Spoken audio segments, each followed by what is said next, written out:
Je vais te laver les pieds et tu marcheras à nouveau.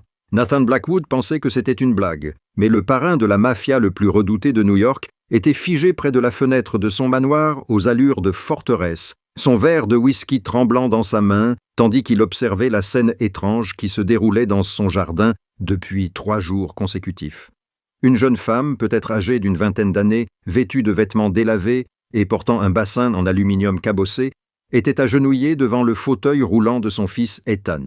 Elle versa de l'eau chaude dans le bassin, puis regarda le garçon droit dans les yeux et parla avec une certitude absolue, comme si elle énonçait la vérité la plus évidente au monde.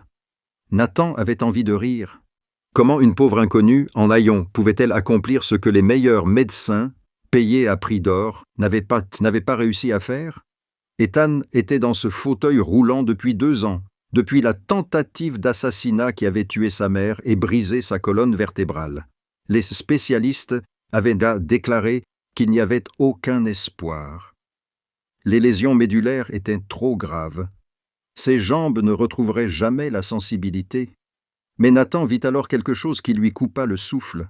Ethan, son fils qui avait perdu la lumière dans ses yeux depuis 2 ans.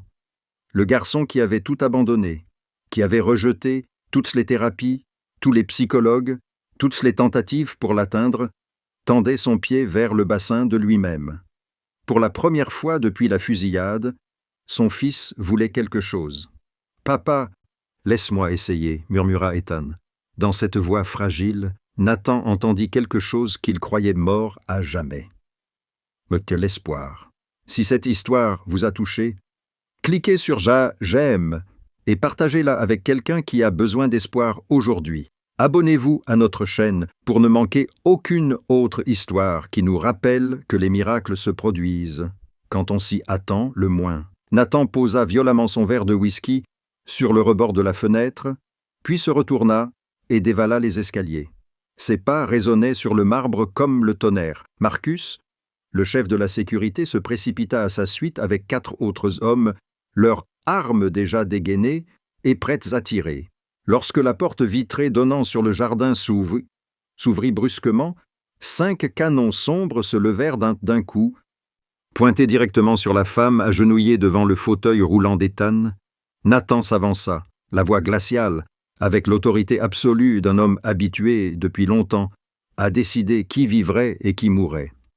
« Levez-vous, tournez-vous » La femme interrompit ce qu'elle faisait, se leva lentement et se tourna vers lui. Nathan vit un visage jeune marqué par la souffrance, des yeux bleus et clairs comme un lac en automne. Et ce qui le stupéfia, c'est qu'il n'y avait pas, là, la moindre trace de peur dans ses yeux. Elle le regardait droit dans les yeux, calme, comme si ses 5 armes n'étaient rien d'autre que des jouets d'enfant. « Qui êtes-vous ? Comment êtes-vous entré ici ?» demanda Nathan d'un ton menaçant. « Je m'appelle Grace Sullivan. J'ai escaladé le mur est, là où il y a des vignes. » Sa réponse fut simple, sans la moindre hésitation.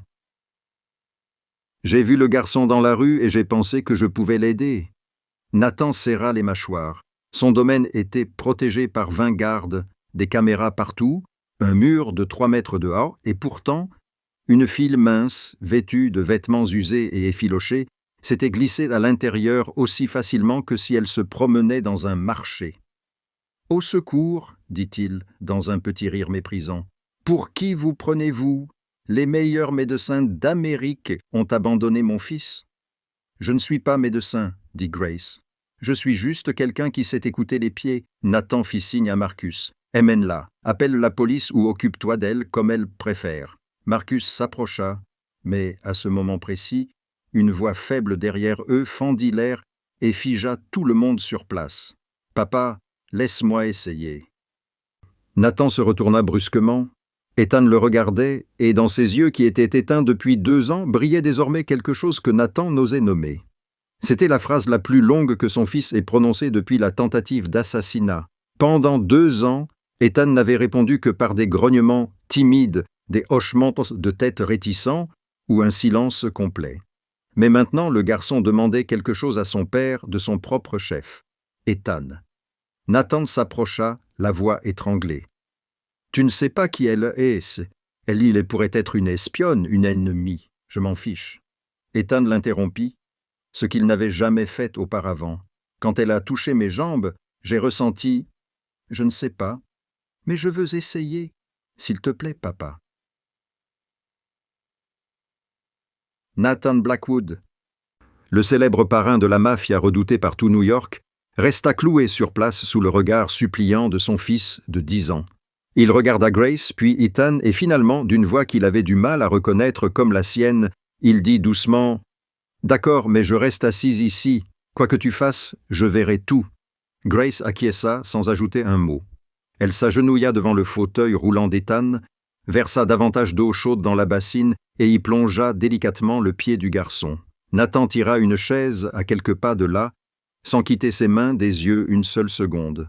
« L'eau doit être aussi chaude que la température du corps, » expliqua Grace tout en travaillant d'une voix douce, presque comme une berceuse. « J'ajoute du sel marin pour stimuler la circulation. Ma grand-mère m'a appris que les pieds renferment la mémoire de tout le corps. Quand on les touche de la bonne manière, on peut réveiller ce qui s'est endormi. » Elle commença à masser le pied d'Ethan avec des mouvements lents et délibérés, appuyant sur chaque point dans un ordre précis, comme si elle suivait une carte invisible. Nathan observait, toujours sceptique. Pourtant, il ne pouvait nier que son fils était complètement concentré sur ce que faisait cette étrange jeune fille. 10 minutes passèrent en silence, puis 20. Nathan était sur le point de perdre patience quand soudain, Ethan parla. « Ça chatouille !» Nathan se leva d'un bond. « Qu'est-ce que tu as dit, mon pied ?» Ethan baissa les yeux, le visage émerveillé. « Je sens quelque chose qui chatouille. C'est très léger, mais c'est là. » Et puis le miracle se produisit. Ethan sourit. C'était un petit sourire fugace, à peine plus qu'une courbe des lèvres, mais pour Nathan, il était plus brillant que le soleil. 2 ans. 2 ans qu'il n'avait pas vu le sourire de son fils. 2 ans qu'il croyait que ce sourire était mort avec Victoria. Grace leva les yeux vers Nathan, le regard fixe avec quelque chose de calme et de profond. « Les jambes du garçon ne sont pas mortes, monsieur. Elles sont seulement endormies, et je vais les réveiller. » Nathan resta là, incapable de parler. Son esprit lui disait que c'était absurde, une superstition, quelque chose que la science avait déjà rejeté. Mais son cœur, ce cœur qui s'était transformé en pierre le jour où Victoria avait quitté ce monde, tremblait à la vue de ce petit sourire sur le visage de son fils. Lorsque Grace se leva, sécha doucement les pieds d'Ethan et dit qu'elle reviendrait le lendemain, Nathan ne l'arrêta pas.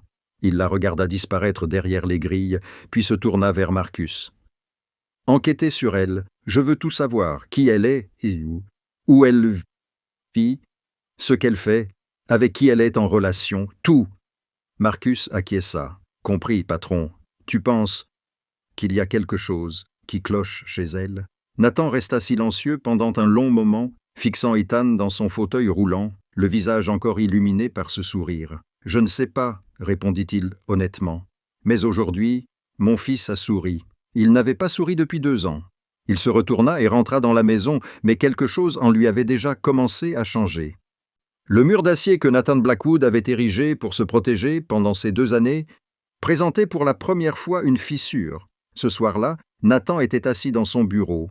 La lampe de bureau projetait une ombre dure sur son visage pensif. Marcus entra avec un mince dossier à la main et le posa sur le bureau. « C'est tout ce que j'ai pu trouver sur elle, patron. » Nathan ouvrit le dossier et tourna les pages une à une. Plus il lisait, plus ses sourcils se fronçaient. Grace Sullivan, 27 ans, née à Brooklyn dans une famille pauvre. Ses parents sont morts dans un accident de voiture lorsqu'elle avait 12 ans.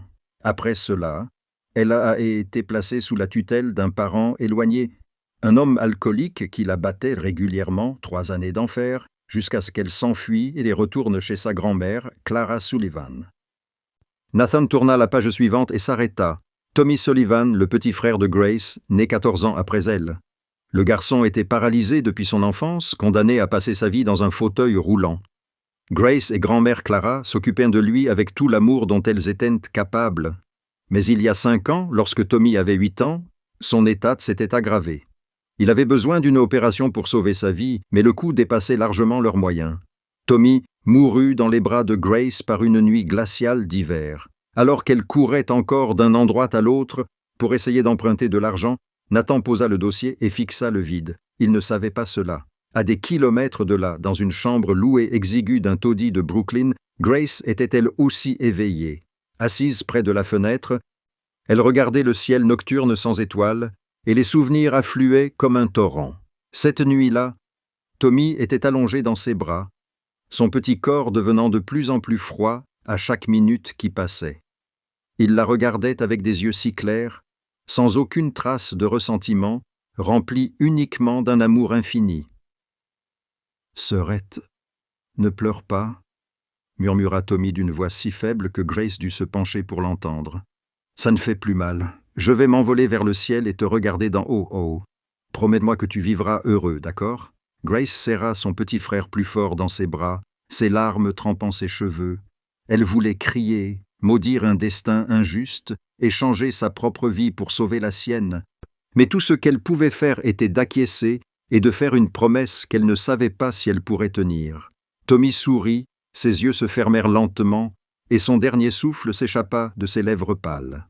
Elle resta assise là toute la nuit, serrant le corps de son frère qui refroidissait, incapable de pleurer car ses larmes s'étaient taries. Grand-mère Clara mourut 1 an plus tard, comme si son cœur ne pouvait supporter la douleur d'avoir perdu son petit-fils. Avant de fermer les yeux pour la dernière fois, elle prit la main de Grace et lui transmit tout ce qu'elle savait sur l'art de guérir. « Tu as les mains d'une guérisseuse, Grace. Utilise-les pour aider des enfants comme Tommy. Donne-leur la chance que ton frère n'a jamais eue. » Grace essuya ses larmes et s'éloigna de la fenêtre. Elle baissa les yeux vers ses mains, les mains qui n'avaient pas sauvé son frère, et se demanda si cette fois-ci les choses pourraient être mieux, pourraient être différentes. Ethan Blackwood, avec ses yeux tristes et son sourire éteint, ressemblait tellement à Tommy. Au même moment, dans le manoir, Nathan se leva et se dirigea vers le meuble en chêne, ouvrit le tiroir et en sortit une vieille photo. Victoria, sa femme, la femme qu'il aimait plus que tout au monde. Sur la photo, elle souriait, ses cheveux blonds flottant au vent, ses yeux bleus brillants de bonheur. C'était le 8e anniversaire d'Ethan, 2 semaines avant la tragédie. Le souvenir de cette nuit-là le submergeait comme un cauchemar. Des coups de feu, du verre brisé, Victoria criant son nom. Nathan s'était précipité vers sa femme et l'avait trouvée effondrée, le sang maculant la robe blanche qu'elle aimait tant. Ethan gisait à quelques pas de là, immobile dans une mare de sang. Il avait pris Victoria dans ses bras et avait regardé la lumière dans ses yeux s'éteindre lentement. « Nathan » avait-elle murmuré, le sang coulant du coin de sa bouche. « Prends soin d'Ethan. Continue à vivre pour lui. »« Non » avait-il rugi en appuyant ses mains sur la blessure à sa poitrine. « Tu ne peux pas mourir. Tu dois rester avec moi. » Mais Victoria se contenta de sourire, un dernier sourire fragile, puis ses yeux se fermèrent à jamais. Nathan reposa la photo, les mains tremblantes. 2 ans avaient passé, et la douleur était toujours aussi vive qu'hier. Il regarda à nouveau le dossier sur Grace Sullivan, et pour la première fois, il comprit quelque chose. Cette fille portait une blessure comme la sienne. Elle avait perdu la personne qu'elle aimait le plus. Elle savait ce que c'était que d'être impuissante, de voir quelqu'un mourir dans ses bras. 2 vies brisées, 2 cœurs brisés, s'étaient en quelque sorte rencontrés dans son jardin. « Patron !» La voix de Marcus interrompit ses pensées. « Il y a encore une chose. » Nathan leva les yeux. Marcus posa plusieurs photos sur le bureau. J'ai demandé à quelqu'un de la suivre sur le chemin du retour, et nous avons découvert que quelqu'un d'autre la suivait également. Ce n'était pas l'un des nôtres. Nathan prit une photo, ses yeux s'aiguisant immédiatement. Sur la photo, une voiture noire était garée à quelques dizaines de mètres de la chambre louée par Grace. Une silhouette dans l'ombre observait à l'intérieur. « A-t-elle des liens avec quelqu'un » demanda Nathan. « Elle est complètement innocente », répondit Marcus en secouant la tête. « Aucun lien avec des gangs ou vos ennemis. C'est juste une fille normale qui travaille dans une maison de retraite, gagne presque rien et vit seule. Je ne comprends pas pourquoi quelqu'un la surveillerait. » Nathan resta silencieux pendant un long moment. Si Grace n'était pas une espionne, alors qui la suivait? Et que voulait-il? Était-ce parce qu'elle s'était présentée à son domaine? « Continuez à la surveiller, ordonna-t-il. Protégez-la 24 heures sur 24, 7 jours sur 7, et ne lui dites rien. Et demain matin, amenez-la-moi. » Le lendemain matin, Grace se rendit au manoir à l'invitation de Nathan. Elle entra dans le salon où le parrain de la mafia l'attendait déjà, une tasse de café à la main. Sullivan. Nathan se leva, la voix toujours froide, mais plus menaçante que la veille. « J'ai une proposition à vous faire. »« Quel genre de proposition ?» demanda Grace sans montrer aucune crainte. « Aménagez ici. Cela vous permettra de vous occuper plus facilement d'Ethan. » Grace secoua immédiatement la tête. « Je n'en ai pas besoin. Je peux venir tous les jours comme je l'ai fait jusqu'à présent. Ce n'est pas une invitation, mademoiselle Sullivan. » Nathan posa sa tasse de café et la regarda droit dans les yeux. « Quelqu'un vous surveille. Je ne sais pas qui c'est ni ce qu'ils veulent, mais depuis que vous êtes arrivé ici, vous êtes devenu une cible. » Grace resta silencieuse, le visage impassible, mais Nathan remarqua que ses épaules se crispaient légèrement. « Je ne veux pas être impliquée dans votre monde, » dit-elle lentement. « Je veux seulement aider Ethan. »« Alors aidez-le dans un endroit sûr, » répondit Nathan. « S'il vous arrive quelque chose, Ethan perdra la seule personne qui l'ait fait sourire en 2 ans. Est-ce que c'est ce que tu veux ?» Grace le regarda, et, l'espace d'un instant, elle vit quelque chose derrière l'apparence froide du chef mafieux. De la douleur, du désespoir. Le désespoir d'un père prêt à tout pour son enfant, tout comme elle avait tout fait pour Tommy. « D'accord, finit-elle par acquiescer. Mais je suis ici pour Ethan, pas pour toi. Je n'ai jamais pensé autrement, dit Nathan, puis il appela un domestique pour qu'il conduise Grace dans une pièce privée.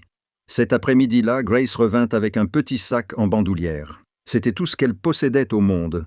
Quelques vêtements usés, le flacon d'huile à base de plantes que grand-mère Clara avait laissé, une photo de Tommy et de leur grand-mère, et un cahier rempli des secrets de guérison de la famille. Elle se tenait devant les grilles du manoir, levant les yeux vers la grande maison qui s'élevait comme une forteresse, et se demandait où le destin la menait. Puis elle prit une profonde inspiration et entra, sans savoir que cette décision allait changer sa vie pour toujours. Le 4e jour, Grace apparut dans le jardin avec un petit sac en tissu rempli d'herbes qu'elle avait passé toute la nuit à préparer, du romarin, de la camomille, de la menthe et une feuille spéciale. Grand-mère Clara l'appelait la feuille du réveil, qu'elle réservait aux cas les plus exceptionnels. Mais aujourd'hui, Grace ne commença pas par laver les pieds d'Ethan, comme elle le faisait toujours. Elle tira une chaise en face de lui, le regarda droit dans les yeux et dit quelque chose. Nathan, qui se tenait à quelques pas de là, ne s'attendait pas à entendre cela. « Aujourd'hui, nous allons faire les choses différemment, Ethan. Je n'ai pas besoin de tes pieds, j'ai besoin que tu me dises quelque chose. » Ethan cligna des yeux, surpris. « Te dire quoi, tout ce que tu veux ?» Grace sourit doucement. « À propos de ta mère, à propos de cette nuit-là, à propos de ce que tu gardes enfoui en toi. » Le garçon baissa immédiatement la tête, les épaules recroquevillées comme s'il voulait disparaître. Nathan s'avança, la voix aiguë et prudente. « Que fais-tu ? Je ne te permettrai pas de remuer tout ça. » Grace se leva et se tourna vers lui, le regard fixe, sans céder d'un pouce. « Monsieur Blackwood, le corps ne peut guérir si l'âme souffre encore. Depuis 2 ans, vous et Ethan vivez sous le même toit, mais vous ne vous êtes jamais vraiment parlé de Victoria, n'est-ce pas ?» Nathan serra les mâchoires. « Cela ne vous regarde pas. »« Vous avez raison, cela ne me regarde pas. » Grace acquiesça, « Mais cela vous concerne. Et si vous voulez que votre fils remarche, vous devez participer à ce processus, et non rester là à regarder. » Ils se regardèrent, dans un silence tendu. Finalement, Nathan expira et tira une chaise à côté du fauteuil roulant de son fils. C'était la première fois en 2 ans qu'il s'asseyait aussi près d'Ethan sans que des médecins ou des infirmières ne soient présents. Grace s'agenouilla devant Ethan, sa voix aussi douce qu'une brise. « Ethan, sais-tu pourquoi tes jambes ne bougent pas ?» Le garçon secoua la tête. « Parce que ma colonne vertébrale est endommagée. » « C'est ce qu'ont dit les médecins. » Grace posa sa main sur le côté gauche de la poitrine d'Ethan. « Mais je crois que tes jambes ont cessé de fonctionner parce que ton cœur leur a ordonné d'arrêter. Tu te punis pour quelque chose, n'est-ce pas ?» Ethan leva les yeux, les paupières si rougies. Ses lèvres tremblaient, puis les mots qu'il avait enfouis pendant 2 ans se mirent à jaillir comme un barrage brisé. « C'est ma faute. Tout est de ma faute. » Nathan se figea sur sa chaise. « Ethan. Cette nuit-là, j'ai fait un cauchemar et j'ai couru dans la chambre de maman et papa. Des larmes coulaient sur les joues d'Ethan. J'ai ouvert la porte juste au moment où il se précipitait à l'intérieur. Maman m'a vu et s'est jetée devant moi. Si je n'avais pas été là, maman ne l'aurait pas fait. Le garçon ne parvint pas à finir. Un sanglot étouffé lui échappa. Nathan eut l'impression que quelqu'un lui avait brisé le cœur à coups de poing. Pendant 2 ans, il avait cru que le silence de son fils était dû au chagrin. Mais en réalité, le garçon portait un poids de culpabilité si brutal qu'il le pliait en deux. Et lui, le père, était tellement submergé par sa propre douleur qu'il ne l'avait jamais vu. Je pensais que si je ne pouvais plus marcher, je ne ferais plus de mal à personne, murmura Ethan entre 2 sanglots. Je ne mérite pas de marcher. Grace regarda Nathan, ses yeux le suppliant de dire quelque chose, mais il resta assis là, sans voix, car lui aussi était submergé par ses émotions. La séance de thérapie se termina sans que personne ne dise un mot. Grace caressa doucement les cheveux d'Ethan, puis se leva et se dirigea vers sa chambre. En passant devant Nathan, elle s'arrêta. « Ce soir, va dans la chambre de ton fils, parle-lui de Victoria. Dis-lui combien elle l'aimait, dis-lui qu'elle ne voudrait jamais qu'il se sente coupable. » Nathan ne répondit pas, mais Grace savait qu'il l'avait entendu.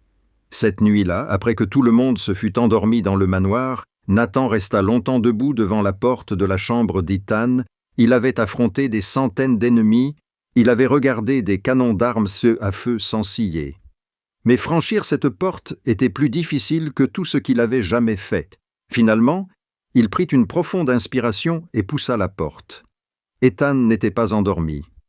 Il était assis sur son lit, le regard fixé sur la fenêtre. Lorsqu'il vit son père, il ne dit rien, se contentant de baisser la tête, comme s'il s'apprêtait à recevoir une leçon ou à subir le silence habituel. Mais Nathan ne fit rien de tout cela. Il s'approcha, s'assit sur le bord du lit et, pour la première fois depuis 2 ans, prit la main de son fils. « Sais-tu comment j'ai rencontré ta mère » Ethan leva les yeux, surpris. Nathan n'avait jamais parlé de Victoria, comme si même prononcer son nom était interdit. « J'ai rencontré ta mère dans un petit café de Brooklyn. » Nathan sourit, le regard perdu au loin. C'était la plus jolie serveuse que j'avais jamais vue. Je suis allé là-bas tous les jours pendant 3 mois juste pour voir son sourire. Et quand elle a finalement accepté de sortir avec moi, je me suis senti comme l'homme le plus chanceux du monde. Ethan écoutait, les larmes coulant silencieusement sur ses joues. Mais sais-tu qui elle aimait le plus ? Nathan regarda son fils. « Toi, à partir du jour où tu es né, je suis devenu le 2e dans son cœur. Et elle m'a jamais voulu. Elle disait que tu étais le plus beau cadeau de sa vie, mais c'est moi qui ai fait maman. Non. » Nathan serra plus fort la main d'Ethan. « Tu ne l'as pas fait mourir, elle a choisi de te protéger parce qu'elle t'aimait. C'était son choix, ce n'était pas ta faute. Si quelqu'un est à blâmer, c'est moi. Je ne l'ai pas protégée, je ne t'ai pas protégée. C'est moi qui suis responsable. » Ethan le fixa, les yeux écarquillés. « Tu ne me blâmes pas. Comment pourrais-je te blâmer ?» La voix de Nathan tremblait. « Tu es tout ce qui me reste d'elle. Pendant 2 ans, je t'ai évité parce que j'avais peur. Peur de voir ta mère dans tes yeux, peur d'affronter la douleur, mais j'avais tort. Je suis désolé, Ethan, le garçon ne pouvait pas parler. Il se jeta simplement dans les bras de son père et pleura comme s'il n'avait jamais été autorisé à pleurer auparavant. Nathan le serra fort dans ses bras et, pour la première fois depuis la nuit où Victoria était morte, il laissa ses propres larmes couler. Le mur qui s'était dressé entre le père et le fils pendant 2 ans s'était enfin effondré. Le lendemain matin, Grace descendit dans le jardin comme d'habitude et trouva Nathan déjà là, debout à côté du fauteuil roulant d'Ethan. Il la regarda et lui fit un petit signe de tête, un remerciement qui n'avait pas besoin de mots. Grace sourit et commença à préparer la bassine d'eau. Elle venait de plonger les pieds d'Ethan dans l'eau chaude lorsque le garçon s'écria soudain. « Mademoiselle Grace, mon pied est-ce » Tout le monde baissa les yeux. Le gros orteil d'Ethan se contracta brusquement, puis l'orteil suivant. Puis tout le pied commença à bouger. De petits mouvements tremblants, mais clairs. Indéniable. Nathan tomba à genoux, saisissant le pied de son fils, les larmes coulant librement. « Mon fils, tu bouges ton pied. » Le docteur Hartman fut immédiatement appelé. Il examina Ethan pendant 1 heure, effectua tous les tests auxquels il pouvait penser, puis se tint finalement devant Nathan avec une expression perplexe. « Je ne peux pas expliquer cela, dit le médecin en secouant la tête. D'un point de vue médical, la colonne vertébrale du garçon est toujours endommagée, exactement comme avant. Il n'y a aucune raison pour que le nerf fonctionne à nouveau. C'est une anomalie médicale. En d'autres termes, c'est quelque chose qui ne devrait pas arriver, mais qui arrive. » Nathan regarda Grace qui se tenait à côté d'Ethan, tenant la main du garçon avec un sourire calme. Elle ne dit pas un mot. Mais ses yeux semblaient murmurer que parfois l'amour pouvait accomplir ce que la science ne pouvait expliquer. 3 semaines passèrent, comme dans un rêve. Le manoir de Nathan Blackwood, un endroit qui semblait autrefois aussi froid qu'une tombe, recommença à respirer la chaleur de la vie. Chaque matin, Nathan ne disparaissait plus dans le monde violent des complots et du sang comme il le faisait auparavant. Il restait à la maison, assis dans le jardin avec Grace et Ethan, observant chaque petit progrès de son fils. Il apprit à préparer l'eau aux herbes, exactement comme Grace le lui avait enseigné, apprit à masser les pieds d'Ethan lorsqu'elle était occupée à préparer les puces et surtout, il apprit à parler à son enfant. Le dîner n'était plus un silence pesant que l'on pouvait ressentir dans ses os. Ethan commença à leur parler des livres qu'il lisait, des rêves qu'il faisait, des petites choses ordinaires, ce qui se passait pendant la journée. Les yeux du garçon, éteints depuis 2 ans, brillaient gridés de vie chaque fois que Grace entrait dans la pièce. Il l'appelait « Mademoiselle Grace » avec une affection qu'il n'avait accordée à personne depuis la mort de sa mère. Et Grace, sans s'en rendre compte, devint le centre de la maison. Chaque matin, elle se levait tôt pour préparer des repas nourrissants pour Ethan. Chaque après-midi, elle s'asseyait dans le jardin pour lire avec lui, pendant que ses jambes se reposaient après la thérapie. Chaque soir, elle cuisinait des plats simples que grand-mère Clara lui avait appris, et la famille se réunissait autour de la table comme si elle avait toujours vécu ensemble. Nathan la regardait se déplacer dans sa maison, et un sentiment étrange l'envahissait. Elle n'appartenait pas à son monde, un monde de sang et de violence, de pouvoir et de haine. Elle était aussi pure que la lumière du soleil matinal, et sa présence lui donnait envie de devenir un homme meilleur. Les domestiques commencèrent à murmurer qu'ils n'avaient jamais vu leur maître sourire autant. Marcus, le fidèle chef de la sécurité, remarqua que le regard de Nathan sur Grace changeait de jour en jour. Ce n'était plus le regard d'un homme qui surveillait. C'était le regard d'un homme qui se réveillait lentement après un long hiver qui avait duré 2 ans. Puis le jour tant attendu arriva. C'était un après-midi de fin d'automne. La lumière dorée du soleil baignait doucement le jardin. Grace avait fait installer 2 barres métalliques parallèles au milieu de la pelouse, espacées juste assez pour qu'Ethan puisse en tenir une de chaque côté.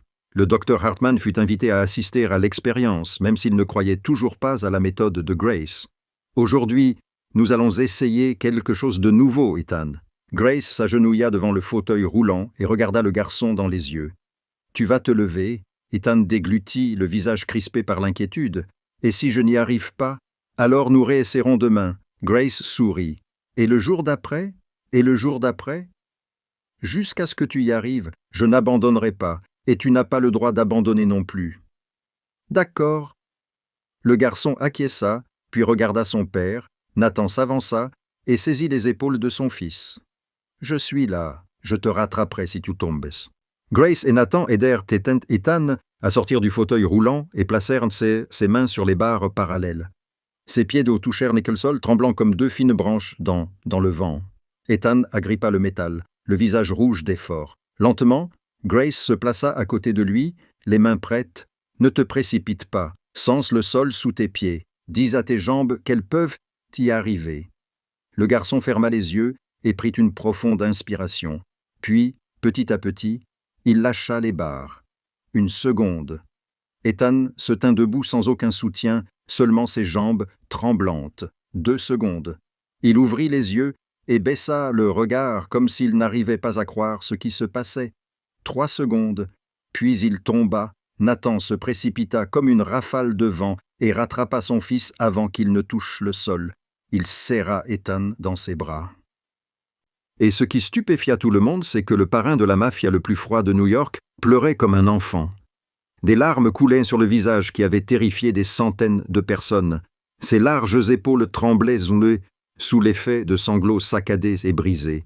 Pendant 2 ans, Nathan n'avait pas versé une seule larme devant qui que ce soit, pas même lors des funérailles de Victoria. Mais maintenant, il ne pouvait plus s'arrêter, car son fils était resté debout pendant 3 secondes. 3 brèves secondes, et pourtant 3 secondes que tous les médecins avaient juré ne jamais voir arriver. « Je suis désolé, papa, » murmura Ethan. « Je suis tombé. » Nathan recula. Il posa ses 2 mains sur les épaules de son fils et le regarda droit dans les yeux. « Désolé pourquoi?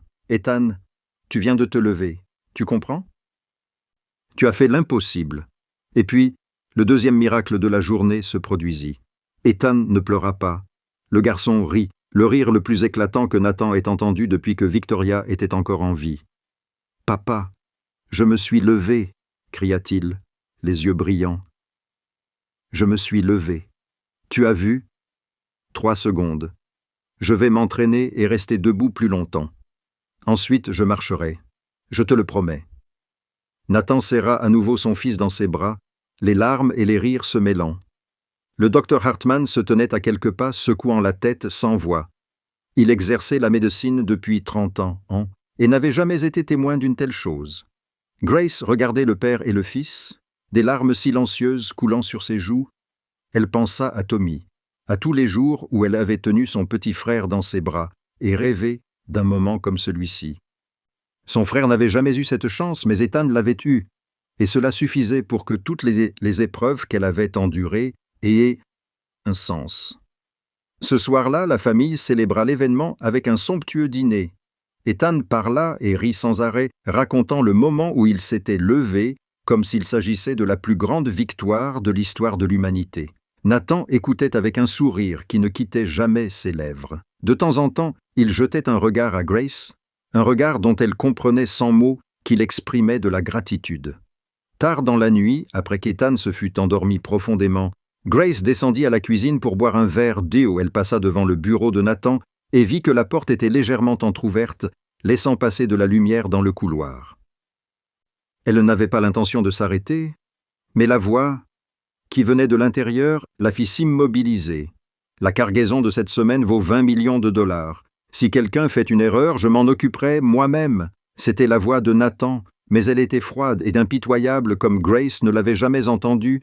Elle jeta un coup d'œil à travers l'interstice, et le sang dans ses veines sembla se glacer. Nathan était assis derrière son bureau, devant lui se tenaient 5 hommes en costume noir, le visage durci par des années de laideur. Le bureau était jonché d'armes, d'épais liasses de billets et de photographies. Grace n'osa pas regarder de trop près. « Le traître de l'Est a-t-il été éliminé ?» demanda Nathan. « Oui, patron, » répondit un homme, « exactement comme vous l'aviez ordonné. » Aucune trace. « Bien, » acquiesça Nathan. « Et sa famille ? Ils ont été prévenus.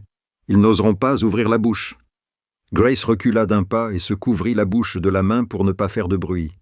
Elle savait que Nathan était dangereux, elle savait qu'il avait des gardes et du pouvoir, mais voir son monde réel de ses propres yeux fut un choc auquel elle n'était pas préparée. À ce moment-là, Nathan leva la tête, et son regard traversa la fente de la porte et croisa les yeux horrifiés de Grace. Ils restèrent tous deux figés pendant un moment interminable. Nathan ne dit rien, Grace non plus. La vérité s'était révélée, et aucun mot ne pouvait changer ce qu'elle venait de voir.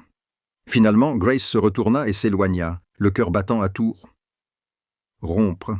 Elle entendit Nathan ordonner à ses hommes de partir. Elle entendit les chaises racler le sol, mais elle ne s'arrêta pas. Elle courut jusqu'à sa chambre, claqua la porte et s'adossa contre le mur. Haletante, l'homme qu'elle venait de voir lors de cette réunion n'était pas le père attentionné qui était aux côtés de son fils cet après-midi-là. Cet homme était Nathan Blackwood, un parrain de la mafia, et Grace ne savait pas si elle devait avoir peur ou avoir le cœur brisé. À cause de cette vérité, Grace ne put dormir cette nuit-là. Allongée sur son lit, elle fixait le plafond, les images du bureau de Nathan défilant dans son esprit comme un film qu'elle ne pouvait pas arrêter. Des armes, de l'argent, des ordres de tuer.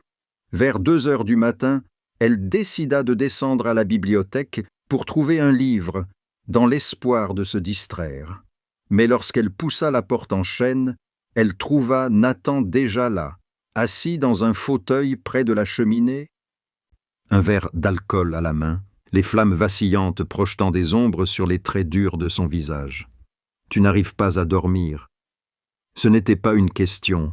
« Moi non plus, » répondit Grace en se retournant comme pour partir. « Attends. » Nathan se leva. Sa voix n'était pas aussi froide que lors de la réunion, mais elle n'était pas aussi chaleureuse que lorsqu'il était avec Ethan. « Tu l'as vu. Nous devrions parler. » Grace s'arrêta, mais ne se retourna pas. Elle entendit Nathan poser son verre, puis ses pas se rapprocher. « Avez-vous peur de moi ?» demanda-t-il d'une voix basse et fatiguée. Grace se retourna et le regarda droit dans les yeux. À la lueur du feu, ses yeux bleus ne reflétaient aucune peur, seulement une profonde tristesse sans fond. « J'ai vécu avec de vrais démons, monsieur Blackwood. 3 ans pendant lesquels j'ai été battu, affamé, enfermé dans un sous-sol sombre. Mon tuteur était un démon. Vous n'êtes pas un démon. » Nathan resta silencieux pendant un long moment, puis il expira lentement. « J'ai tué des gens, Grace, pas un mais plusieurs. Beaucoup trop. Qui avez-vous tué ?» demanda Grace d'un calme presque déconcertant. Nathan la regarda comme s'il se demandait s'il devait dire la vérité. Puis il répondit « Chaque mot pèse comme une pierre. Des gens qui méritaient de mourir. Des trafiquants. Des hommes qui vendaient des enfants. Des hommes qui assassinaient des innocents pour gravir les échelons. Des hommes qui ont attaqué ma famille et tué ma femme. » Il s'interrompit, la voix serrée. « Je ne suis pas un homme bon, Grace. Je n'ai jamais prétendu l'être. Mais j'ai des règles. Je ne touche pas aux innocents. Je ne fais pas de mal aux femmes et aux enfants. Et je protège ce qui m'appartient à tout prix. » Grace resta silencieuse pendant un long moment. Elle ne savait pas comment réagir. Une partie d'elle voulait s'enfuir aussi loin que possible de cet homme, de son monde baigné de sang, mais une autre partie se souvenait de la façon dont il avait regardé Ethan. Elle se souvenait des larmes qu'il avait versées lorsque son fils était resté debout pendant 3 secondes. Elle se souvenait comment il avait pris la main du garçon et lui avait parlé de Victoria. Finalement, elle dit « Je ne suis pas ici à cause de vous, monsieur Blackwood. Je suis ici à cause d'Ethan et je resterai jusqu'à ce que le garçon puisse marcher. » Après cela, nous n'avons plus rien à faire l'un avec l'autre. Elle se retourna et quitta la bibliothèque, laissant Nathan seul dans la lumière mourante du feu. Dans les jours qui suivirent, Grace garda ses distances avec Nathan. Elle venait toujours en thérapie tous les jours, s'occupait toujours d'Ethan avec dévouement, mais elle évitait de croiser le regard de l'homme qui possédait le manoir. Lorsque Nathan entrait dans une pièce, elle trouvait une excuse pour sortir. Lorsqu'il parlait, elle ne répondait que le strict nécessaire. Nathan remarqua le changement et cela le blessa plus qu'il ne l'aurait imaginé, mais il ne dit rien. Il ne la pressa pas, ne lui demanda pas d'explication.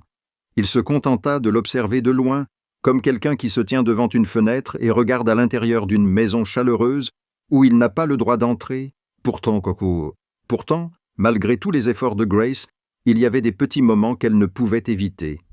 Un après-midi, alors qu'une averse s'abattait soudainement sur le jardin et qu'elle n'avait pas eu le temps de rentrer, Nathan apparut et lui passa son manteau sur les épaules sans un mot, puis s'éloigna. Un matin, elle descendit à la cuisine et trouva une tasse de café déjà préparée sur la table, exactement comme elle l'aimait, avec un peu de cannelle et de miel, une boisson qu'elle n'avait bu qu'une seule fois devant lui. Et les regards, chaque fois qu'elle levait la tête, elle surprenait Nathan en train de la regarder. Puis, il détournait rapidement les yeux, comme un garçon pris en flagrant délit. Ethan, avec la sensibilité aiguë d'un enfant, remarquait tout. Un soir, alors que Nathan poussait son fauteuil roulant dans le jardin après sa séance de thérapie, le garçon demanda soudain « Papa, tu aimes Mademoiselle Grace, n'est-ce que pas ?» Nathan faillit trébucher sur une pierre. « De quoi parles-tu? Tu la fixes tout le temps. » Ethan sourit malicieusement. « Comme tu regardais maman sur les vieilles photos. » Nathan ne savait pas quoi répondre. Il resta silencieux, et ce silence était la réponse la plus claire qui soit. Cette nuit-là, Grace ne pouvait pas dormir et sortit sur le balcon pour regarder les étoiles. Elle ne s'attendait pas à ce que Nathan soit là aussi. Il était adossé à la balustrade et regardait le ciel nocturne. « Tu n'arrives pas à dormir non plus ?» demanda-t-il sans se retourner. Grace avait l'intention de s'éloigner, mais quelque chose la retenait. Peut-être était-ce la solitude dans sa voix. Peut-être que le ciel nocturne était trop beau pour être abandonné. Elle s'approcha et se tint à côté de lui, laissant juste assez de distance entre eux. « Pourquoi es-tu debout si tard? Je ne dors pas beaucoup, » dit Nathan. Depuis que Victoria est morte, j'ai peur de fermer les yeux, car chaque fois que je le fais, je la vois. » Grace ne dit rien. Elle se contenta d'écouter.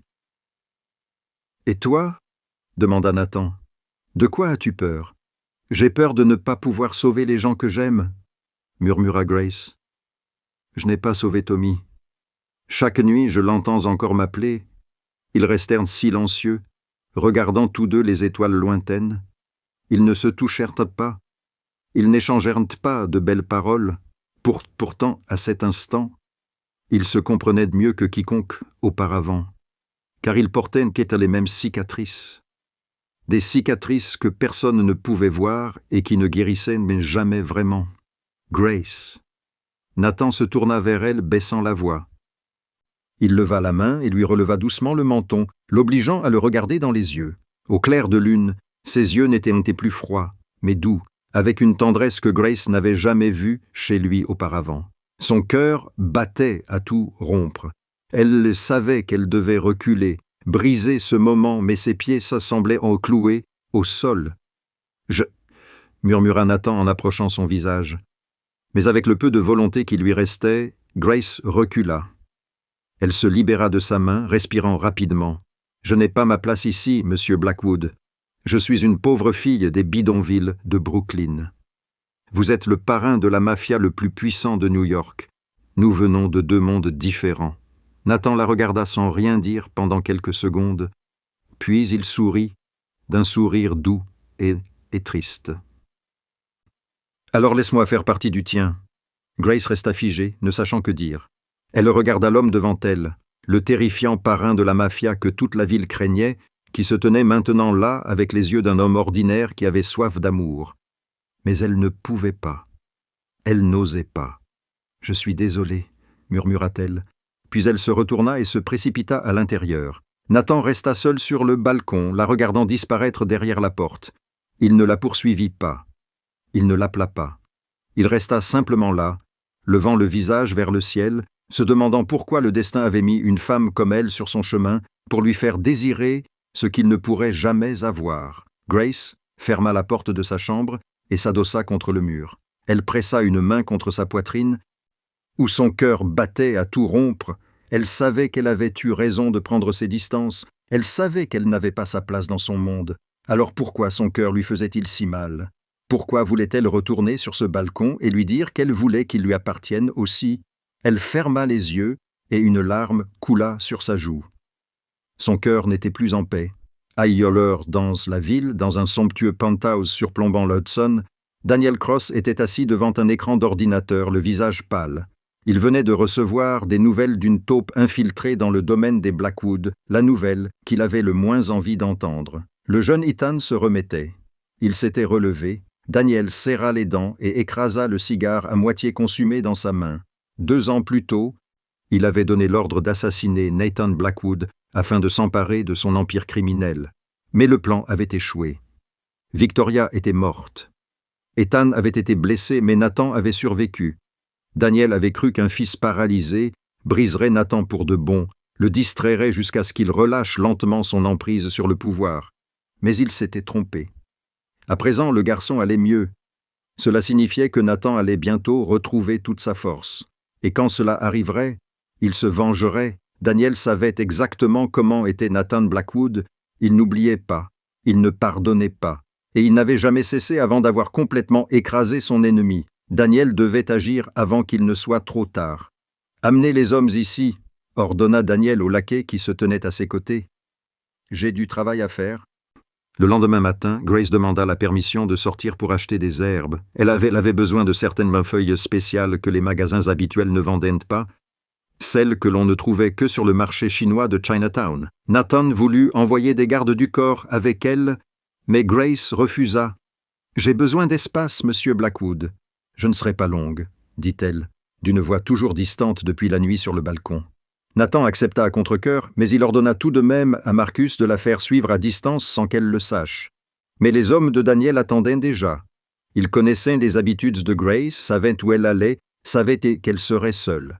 Lorsque Grace sortit de l'herboristerie avec un sac à la main, une camionnette noire s'arrêta brusquement juste à côté d'elle.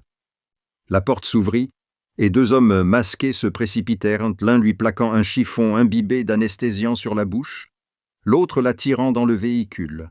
Tout se passa en quelques secondes, si vite que les passants n'eurent pas le temps de réagir. Lorsque les hommes de Marcus arrivèrent sur les lieux, la camionnette avait déjà disparu. Engloutie par le trafic dense de New York, Grace se réveilla dans l'obscurité, les poignets solidement attachés à une chaise en fer, un chiffon enfoncé dans la bouche. Elle regarda autour d'elle et réalisa qu'elle se trouvait dans un entrepôt abandonné.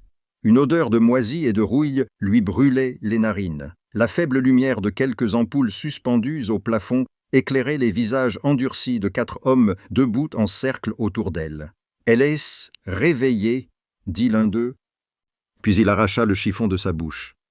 « Qui êtes-vous pour Nathan Blackwood » demanda un autre d'une voix menaçante. Grace ne répondit pas. Elle se contenta de le regarder dans les yeux avec un calme qu'elle avait acquis au fil d'années de souffrance.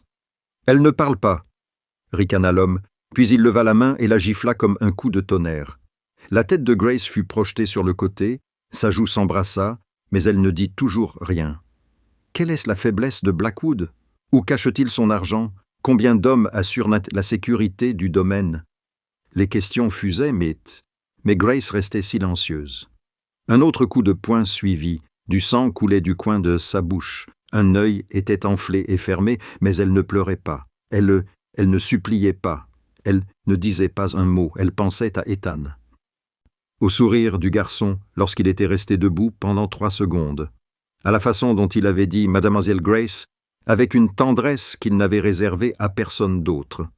Elle pensait à Nathan, à ses yeux sur le balcon cette nuit-là, à ses mots « Alors laisse-moi appartenir aux tiens ». Elle ne les trahirait pas. Même si elle mourait, elle ne parlerait pas. Après plus d'1 heure de torture inutile, la porte de l'entrepôt s'ouvrit brusquement et un homme entra.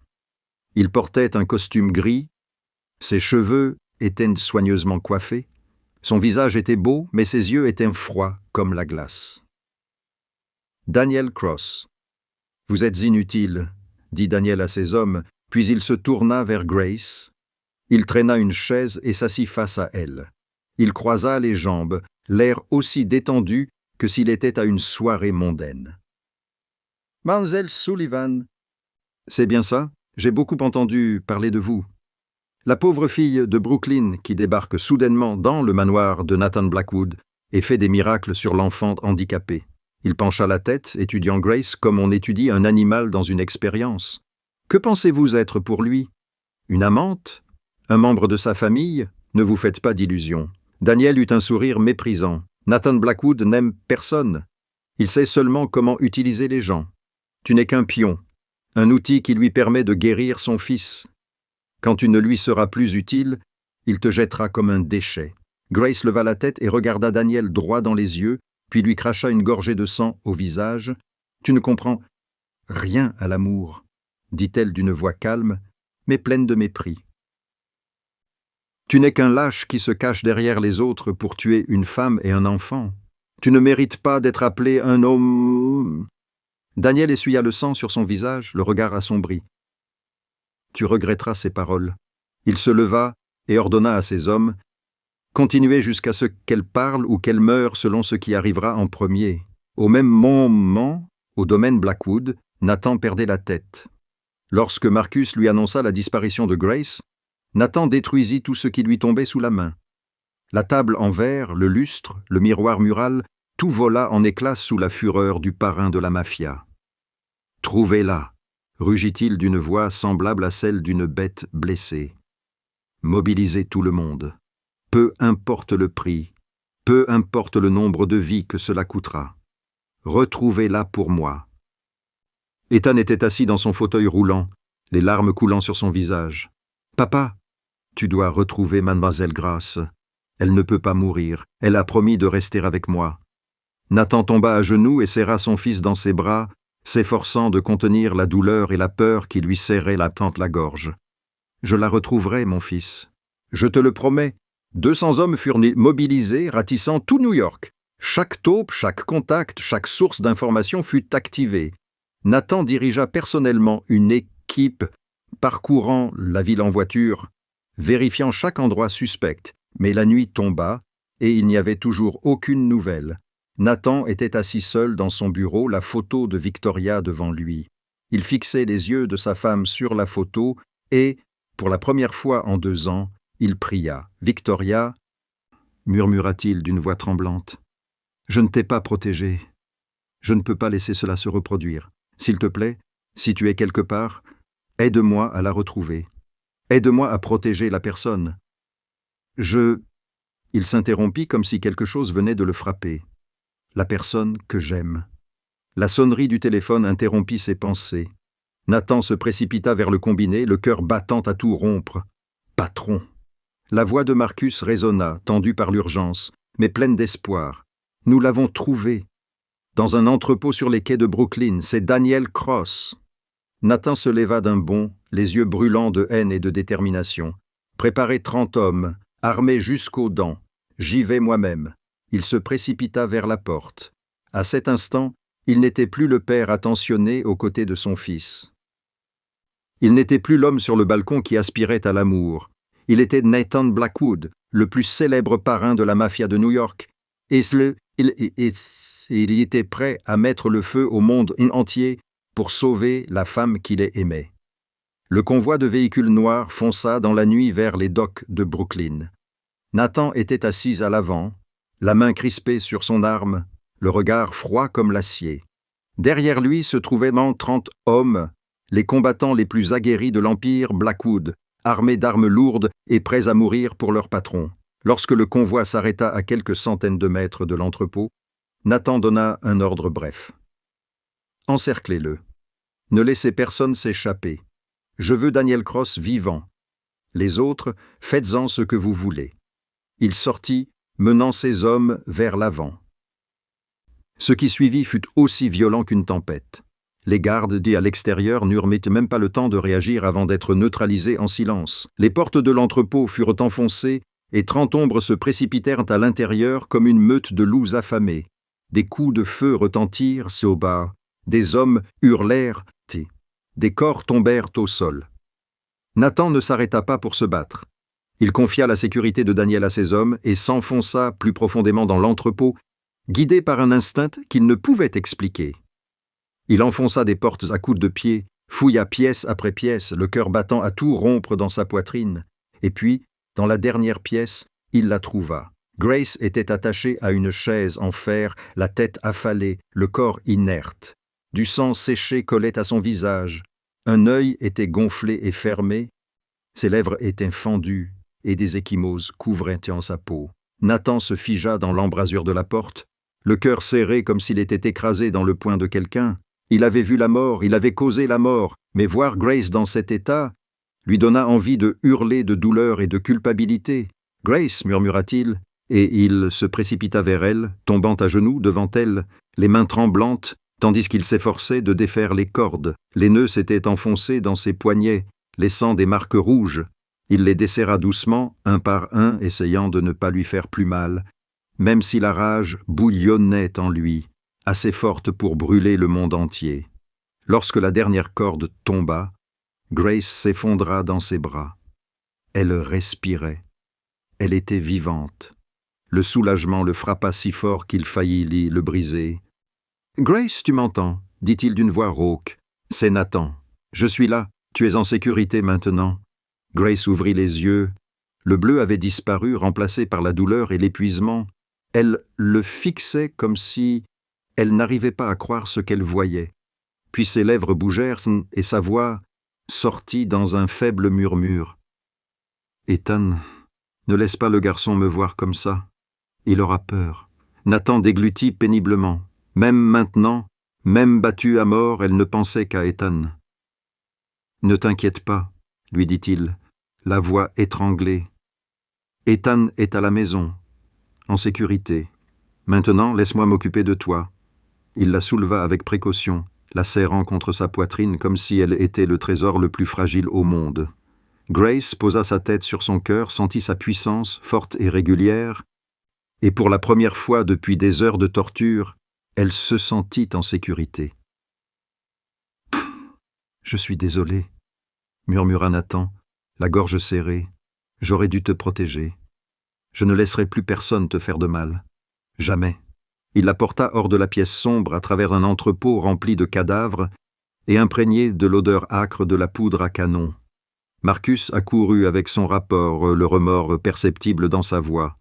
Le patron Daniel Cross s'est enfui. Il y a un tunnel secret derrière l'entrepôt.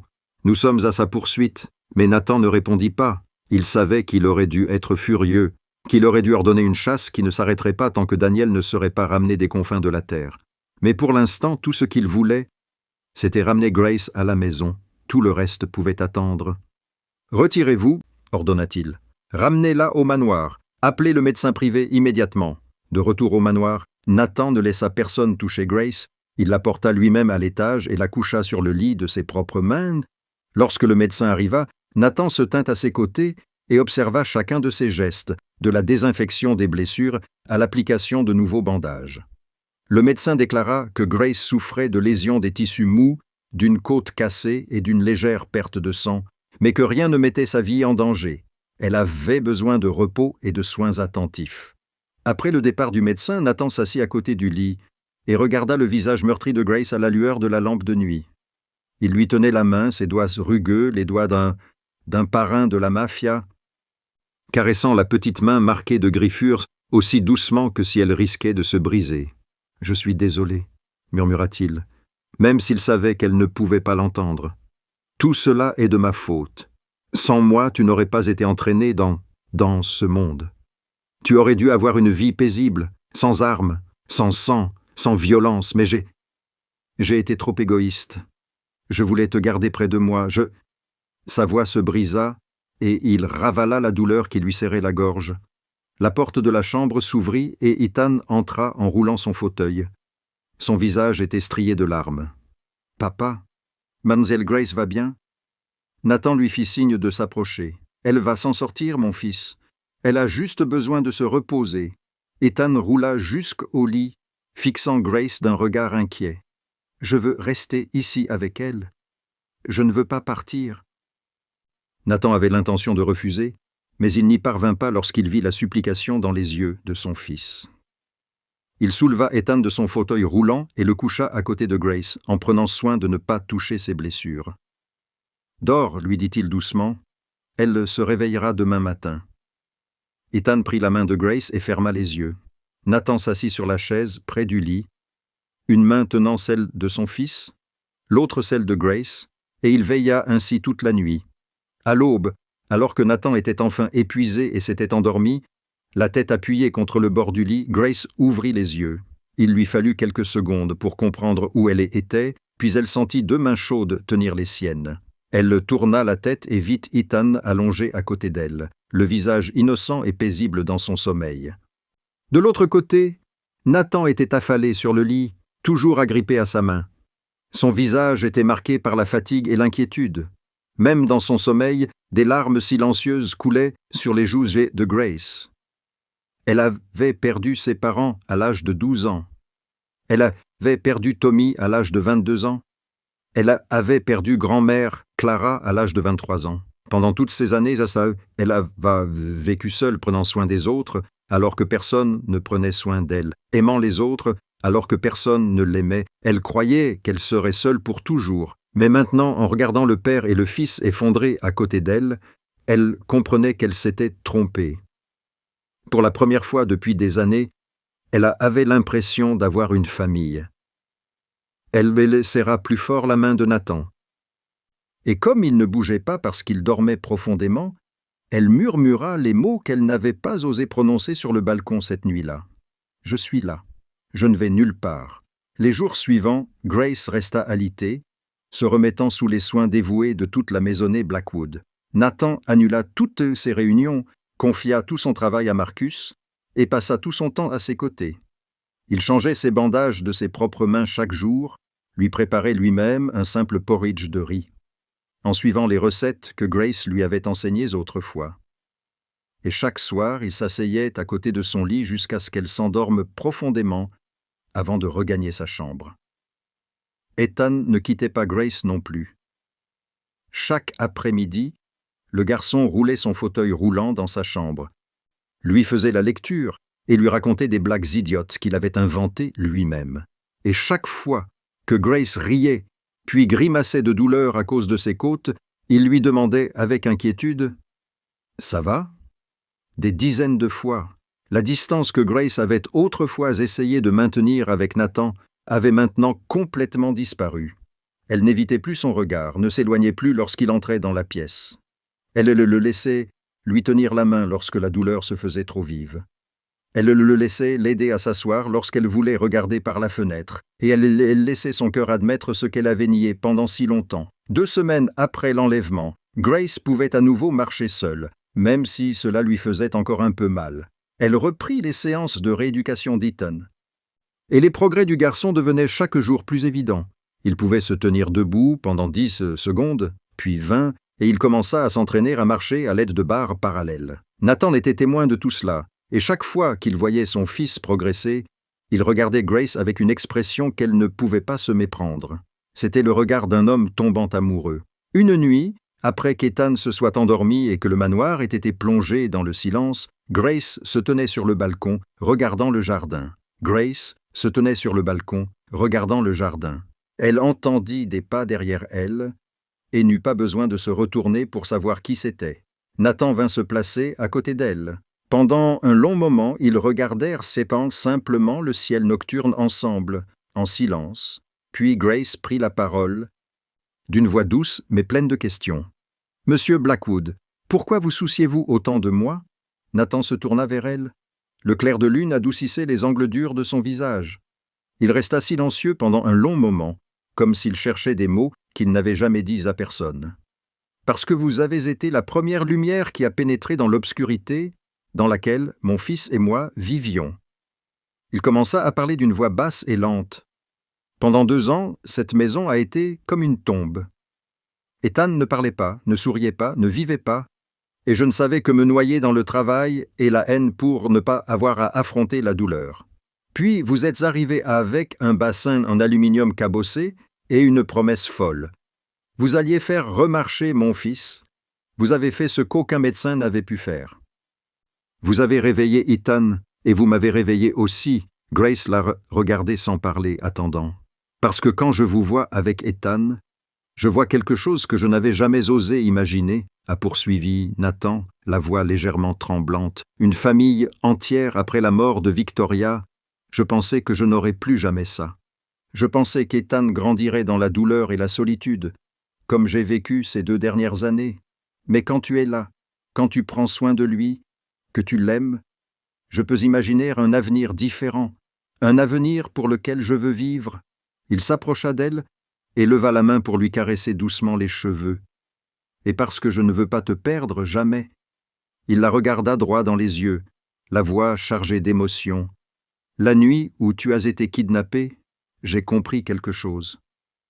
Je n'ai pas seulement besoin de toi pour Ethan, j'ai besoin de toi pour moi. Quand j'ai cru que je risquais de te perdre, j'ai eu l'impression de ne plus pouvoir respirer, comme lorsque j'ai perdu Victoria, mais en plus fort encore, parce qu'avec Victoria j'ai eu la chance de l'aimer. Mais avec toi, j'avais peur de te perdre avant de pouvoir te le dire. » Il s'interrompit et prit une profonde inspiration. « Que je t'aime, Grace Sullivan. Grace resta figée tandis que des larmes commençaient à couler sur ses joues. C'était la première fois depuis la mort de Tommy qu'elle pleurait pour autre chose que la douleur ou la perte. Elle pleurait parce qu'elle était heureuse, parce que pour la première fois de sa vie, quelqu'un lui disait qu'il l'aimait et le pensait vraiment. « Je ne te mérite pas », murmura-t-elle, la voix brisée. « Je ne suis qu'une pauvre fille qui n'a rien. Tu as un empire, et tout ce que j'ai, ce sont mes mains et les remèdes de ma grand-mère. Ces mains ont sauvé mon fils, dit Nathan, en lui relevant le menton pour la forcer à le regarder dans les yeux. Ces mains m'ont sauvé moi aussi. Pour moi, tu vaux plus que n'importe quel empire au monde. » Puis il se pencha vers elle, et ses lèvres rencontrèrent les siennes. Leur premier baiser fut aussi doux qu'un souffle. Pourtant, il contenait tout ce qu'ils avaient refoulé pendant si longtemps. La douleur, la solitude, le désir d'être aimé, tout cela fondit à l'instant où leurs bouches se rencontrèrent. Lorsque le baiser prit fin, Grace posa son front contre la poitrine de Nathan et écouta les battements puissants de son cœur. « Moi non plus, je ne veux pas partir, » murmura-t-elle. J'ai essayé de me convaincre que je n'avais pas ma place ici, mais mon cœur ne m'a pas écouté. Nathan l'enlaça, la serrant fort comme s'il avait peur qu'elle disparaisse. « Alors ne pars pas, reste pour toujours, mais ton monde… » Grace releva la tête, l'inquiétude dans les yeux. « Je ne sais pas si je peux vivre dans ce monde. » Nathan resta silencieux un instant, puis il dit quelque chose à laquelle Grace ne s'attendait pas. « Alors je le quitterai. » Elle écarquilla les yeux. « Qu'est-ce que c'est que tu as dit ? J'y pense depuis 2 semaines. Depuis la nuit où tu as été kidnappé, » dit Nathan, le regard plein de détermination. « J'ai passé toute ma vie à bâtir cet empire, mais cela m'a coûté ma femme, cela a failli me coûter mon fils, et cela a failli te coûter la vie à toi aussi. Je ne veux plus vivre comme ça. Je veux une vie paisible où je peux voir Ethan grandir, où je peux rentrer chaque soir et te voir m'attendre. Pour toi, pour Ethan, pour notre famille, je suis prête à tout abandonner. » Grace le regarda, les larmes lui montant à nouveau aux yeux. Elle n'aurait jamais imaginé que le plus puissant parrain de la mafia new-yorkaise serait prêt à tout abandonner pour elle. « Tu es sûre ?» demanda-t-elle d'une voix tremblante. « Je n'ai jamais été aussi sûre de quoi que ce soit, » répondit Nathan avec un sourire. « Marcus peut prendre la relève. Je me retirerai et me lancerai dans des affaires légitimes. Nous construirons une nouvelle vie. Toi, moi et Ethan, une vraie famille. » Grace ferma les yeux et laissa des larmes de joie couler sur ses joues. Puis elle les rouvrit, regarda dans les yeux de l'homme devant elle et acquiesça. « Alors nous recommencerons ensemble. » Nathan sourit, le sourire le plus radieux qu'elle lui ait jamais vu. Puis, il se pencha pour l'embrasser à nouveau sous le clair de lune. À cet instant, 2 cœurs brisés se retrouvèrent enfin, prêts à guérir et à écrire une nouvelle histoire. Mais avant de pouvoir commencer une nouvelle vie, Nathan savait qu'il lui restait une dernière chose à accomplir. Daniel Cross était toujours en vie, toujours une menace pour sa famille. Il avait tué Victoria, estropié Ethan, kidnappé et torturé Grace. Tant qu'il serait en vie, sa famille ne serait jamais en sécurité. Dans les jours qui suivirent cette nuit sur le balcon, Nathan élabora un plan en silence. Il mobilisa toutes ses sources, toutes ses taupes, à la recherche de la cachette de Daniel. Daniel avait fui New York après le sauvetage de Grace, mais personne ne pouvait échapper éternellement à Nathan Blackwood. 1 semaine plus tard, Marcus apporta la nouvelle que Nathan attendait. Daniel se cachait dans un manoir à l'extérieur de Boston protégé par 20 hommes armés. Il pensait avoir échappé à son destin, mais il se trompait. Nathan était assis dans son bureau, examinant des cartes et un plan d'infiltration. Lorsque la porte s'ouvrit et que Grace entra, elle vit les photos et les schémas étalés sur le bureau et comprit immédiatement ce qui se passait. « Tu vas le poursuivre », ce n'était pas une question. Nathan leva la tête et ne prit pas la peine de le cacher. « Oui, je dois mettre fin à tout cela. Pour Victoria, pour Ethan, pour toi. Tant qu'il sera en vie, nous ne connaîtrons jamais la paix. » Grace resta silencieuse pendant un long moment. Nathan attendit qu'elle l'arrête. Qu'elle lui dise que la violence ne résolvait rien, qu'elle lui demande de renoncer à sa vengeance. Mais elle ne le fit pas. Au lieu de cela, elle s'approcha de lui, posa une main sur son épaule et le regarda dans les yeux. « Fais ce que tu as à faire, » dit-elle, calme et assurée, pleine de confiance. « Mais reviens vers Ethan, reviens vers moi. » Nathan se leva et la serra dans ses bras. « Je te le promets. » Le lendemain soir, Nathan prit la route de Boston avec 30 de ses meilleurs hommes. L'irruption fut rapide et brutale. Les hommes armés de Daniel ne faisaient-ils pas le poids face à la force de Blackwood? En moins de 15 minutes, le manoir était pris, et Nathan se tenait devant la porte de la chambre principale où Daniel se cachait. Il l'ouvrit d'un coup de pied et entra. Daniel se tenait dans un coin, le dos appuyé contre le mur, un pistolet dans sa main tremblante, pointé sur Nathan. Son visage était livide. Ses yeux remplis de peur, pourtant il essayait encore de conserver son arrogance. Nathan Blackwood. Il ricana d'un rire étouffé.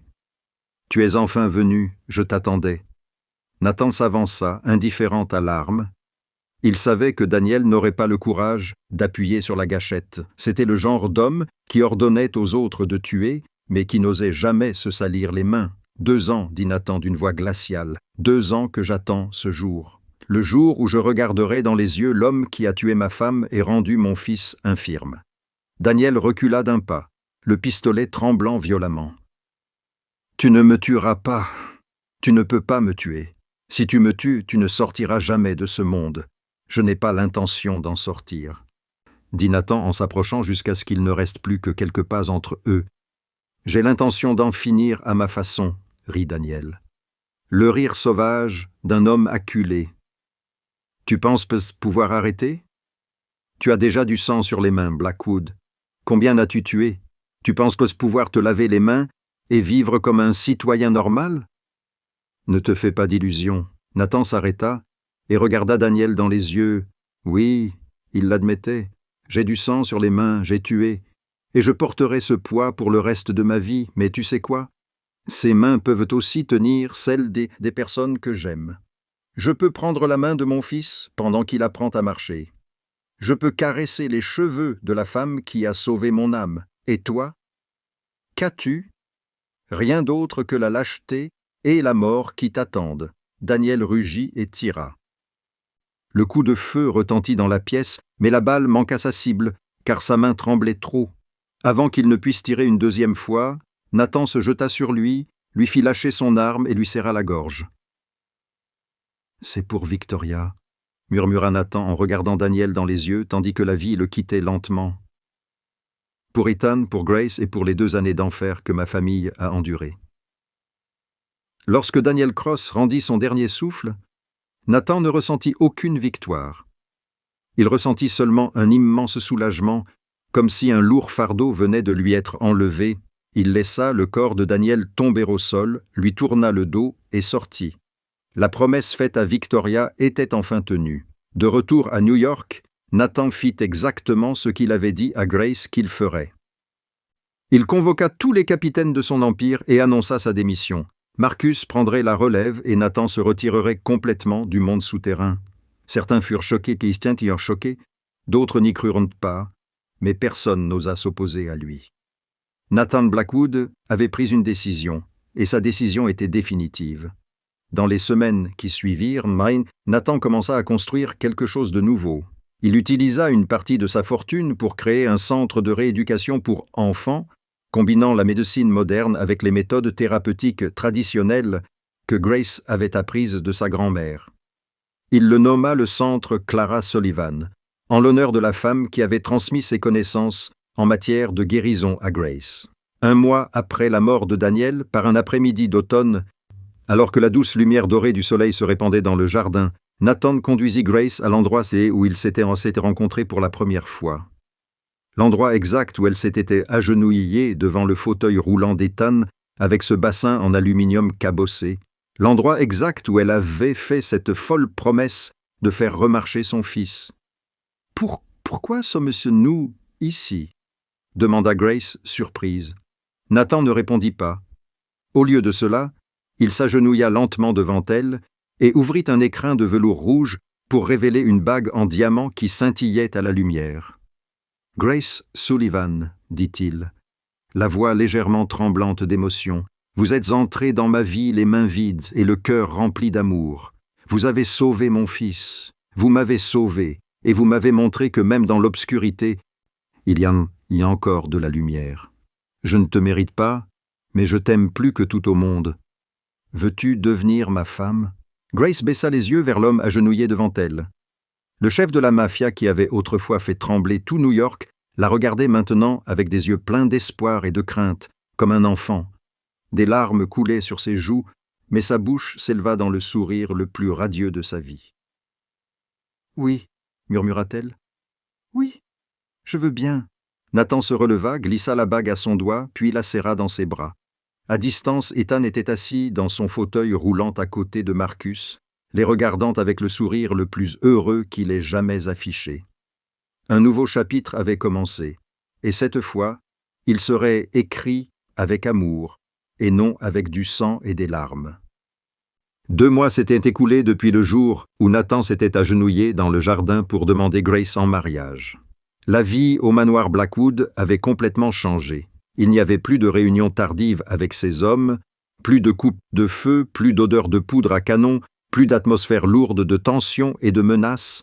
À la place, il y avait le rire d'Ethan qui résonnait dans la maison, le doux parfum des herbes qui s'échappaient de la cuisine où Grace préparait de nouveaux remèdes, et la tendresse dans les yeux de Nathan pour les 2 personnes qui comptaient le plus dans sa vie, chaque fois qu'ils étaient ensemble. Ethan avait fait des progrès étonnants au cours des 2 derniers mois. Il pouvait faire quelques pas à l'aide des béquilles en bois que Nathan avait fait fabriquer sur mesure pour lui. Chaque jour, Grace continuait à travailler patiemment avec lui massant les jambes, le guidant dans ses exercices de kinésithérapie et, surtout, restant à ses côtés pour l'encourager à ne pas abandonner. Le docteur Hartman venait le voir 1 fois par semaine et repartait chaque fois avec un air incrédule. Il disait que c'était le rétablissement le plus miraculeux de ses 30 ans de carrière et qu'il ne pouvait l'expliquer par aucune théorie médicale. Mais Grace savait où se trouvait le véritable secret. Ce n'était pas dans les herbes ou les techniques de massage, mais dans l'amour, dans les liens familiaux, dans le fait qu'Ethan avait enfin été libéré du poids de la culpabilité et pouvait vivre dans un foyer débordant d'affection. Aujourd'hui, c'était le 11e anniversaire d'Ethan. Grace et Nathan organisèrent une petite fête dans le jardin. Elle n'était pas aussi somptueuse que les célébrations organisées par les Blackwood lorsque Victoria était encore en vie, mais elle était chaleureuse et pleine de sens. La liste des invités était courte. Marcus, le docteur Hartman, quelques serviteurs de confiance et plusieurs membres du personnel de l'ancienne maison de retraite de Grace, avec lesquels elle était restée en contact. La table était dressée sous la canopée d'un vieux chêne, où le soleil de fin d'après-midi filtrait à travers les feuilles et dispersait des taches de lumière scintillantes sur l'herbe. Un gâteau d'anniversaire à 3 étages trônait au centre, décoré d'un garçon courant dans un champ, une image que Grace avait spécialement demandée pour représenter le rêve d'Ethan. Après que tout le monde eut chanté « Joyeux anniversaire » et qu'Ethan eut soufflé les bougies, Nathan se leva et dit « Très bien, mon fils, c'est l'heure d'ouvrir les cadeaux. Lequel veux-tu ouvrir en premier ?» Mais Ethan secoua la tête, les yeux brillants d'un secret. « Papa, avant d'ouvrir les cadeaux, il y a quelque chose que je veux faire. C'est un cadeau que je veux vous offrir moi-même, à toi et à mademoiselle Grace. » Tout le monde se regarda, surpris. Nathan et Grace échangèrent un regard perplexe, ne sachant pas ce qu'ils voulaient dire. « J'ai besoin que toi et mademoiselle Grace vous placiez là-bas, » dit Ethan en montrant un espace vide dans l'herbe à environ 10 pas. « Tenez-vous côte à côte et attendez-moi. » Nathan commença à poser des questions. Mais lorsqu'il vit la détermination sur le visage de son fils, il décida de faire ce qu'on lui demandait. Il prit la main de Grace, la conduisit à l'endroit indiqué par Ethan, puis se retourna vers le garçon. Ethan s'assit sur sa chaise, ses béquilles appuyées à côté de lui. Il prit une profonde inspiration, puis se leva lentement, les deux mains agrippées aux accoudoirs de la chaise pour se stabiliser. « Ethan, qu'est-ce que tu fais ?» demanda Grace, l'inquiétude dans la voix. Le garçon ne répondit pas. Au lieu de cela, il baissa les yeux vers ses jambes, puis leva la tête et regarda droit dans les yeux de son père et de Grace, puis il lâcha la chaise. Tout le jardin sembla retenir son souffle. Marcus fit un pas en avant pour le rattraper, mais le docteur Hartman leva la main pour l'arrêter. Tout le monde se figea, regardant le garçon de 11 ans debout seul sur l'herbe, sans béquille, sans soutien, rien d'autre que ses jambes tremblantes. Ethan fit un pas, son pied toucha le sol, un peu instable. Mais il ne tomba pas. Nathan serra la main de Grace, le cœur battant à tout rompre dans sa poitrine.